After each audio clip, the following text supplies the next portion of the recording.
5ই আগস্টের আগে তুই কইছিলি। আরেকটা মহিলারে আমি সাবধান করে দিচ্ছি, একটা ওই যে কাপড় বেচে, নাম বলবো না, নাম বললে হাইলাইট হয়ে যায়। কালকে দেখলাম একটা আজে বাজে কথা বলছে জামাতের আমিরে নিয়ে। আমি কিন্তু জামাতের জীবনেও আমার কোনো নাম নাই, কিন্তু তারে কোন এলাকার ওই যে পদ্মার ওই পারে একটা এলাকা আছে না, নাম আছে দৌলতদিয়া, সেই এলাকার মহিলার মতো সে অনর্গল কথা বলছে।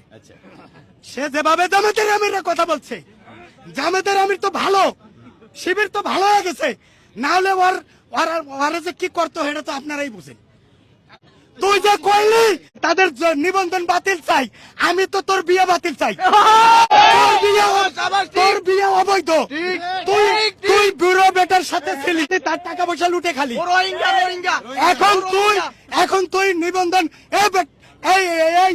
পাগলির ঘরে পাগলি, এই পাগলি, তুই নিবন্ধন বাতিল চাস। নিবন্ধন কি জিনিস তুই বুঝিস?